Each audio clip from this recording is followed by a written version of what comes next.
우리가 매일 사용하는 스마트폰 앱이나 웹사이트 뒤에는 서버라는 아주 중요한 존재가 숨어 있어요. 서버를 한마디로 정의하자면 정보를 제공하는 서비스 제공자라고 할 수 있죠. 이 개념을 더 쉽게 이해할 수 있도록 우리 주변의 모습에 빗대어 아주 자세하게 설명해 드릴게요. 가장 먼저 서버를 일상적인 사물에 비유하자면 커다란 도서관에 사서 선생님이나 24시간 문을 열어두는 편의점과 비슷해요. 우리가 책을 찾으러 도서관에 가서 사서 선생님께 책 위치를 물어보면 선생님이 책을 찾아주시는 것처럼 우리가 인터넷 주소를 입력하면 서버는 그에 맞는 정보를 우리 화면에 띄워주는 역할을 하죠. 우리가 손님이라면 서버는 그 요청을 들어주는 주인님 같은 존재라고 생각하면 이해가 빠를 거예요. 그 다음으로 서버가 실제로 어떻게 생겼는지 궁금하실 텐데 겉모습은 우리가 집에서 쓰는 컴퓨터와 크게 다르지 않아요. 하지만 속을 들여다보면 훨씬 더 강력한 힘을 가지고 있죠. 일반 컴퓨터는 한 사람이 쓰고 나면 전원을 끄기도 하지만 서버는 수천 명 혹은 수만 명의 손님이 동시에 찾아와도 지치지 않고 응대해야 하거든요. 그래서 1년 내내 365일 동안 단 1초도 쉬지 않고 돌아가도록 아주 튼튼하게 만들어져 있어요.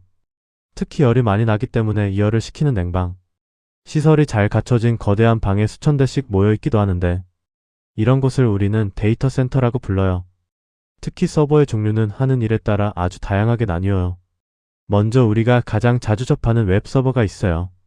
우리가 인터넷 브라우저에 주소를 치고 들어갈 때 그 사이트의 화면과 글자, 그리고 사진들을 우리에게 전달해주는 역할을 하죠.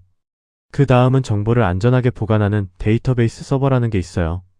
마치 엄청나게 큰 금고나 창고 같은 곳인데 우리가 회원가입을 할 때 입력한 아이디와 비밀번호 혹은 우리가 쓴 게시물들을 하나도 빠짐없이 차곡차곡 정리해서 보관하는 곳이에요. 또한 우리가 게임을 할 때 꼭 필요한 게임 서버도 빼놓을 수 없죠. 내가 캐릭터를 움직이면 다른 사람의 화면에도 내 캐릭터가 움직이는 모습이 보여야 하잖아요. 게임 서버는 수많은 사용자의 움직임을 실시간으로 전달받아서 모두의 화면이 똑같이 보이도록 중간에서 교통 정리를 해주는 아주 똑똑한 역할을 한답니다. 만약 이 게임 서버가 아프거나 힘이 부족하면 우리가 흔히 말하는 렉이 걸리게 되는 거예요.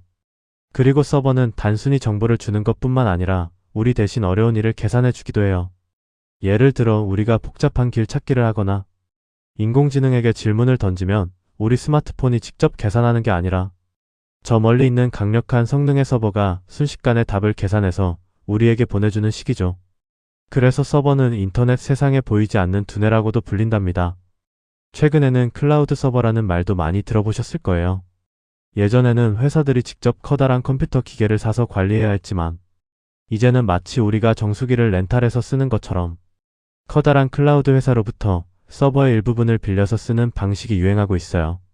이렇게 하면 사용자가 갑자기 많아질 때만 서버를 더 많이 빌리고 사용자가 적을 때는 줄일 수 있어서 아주 효율적이고 경제적이죠.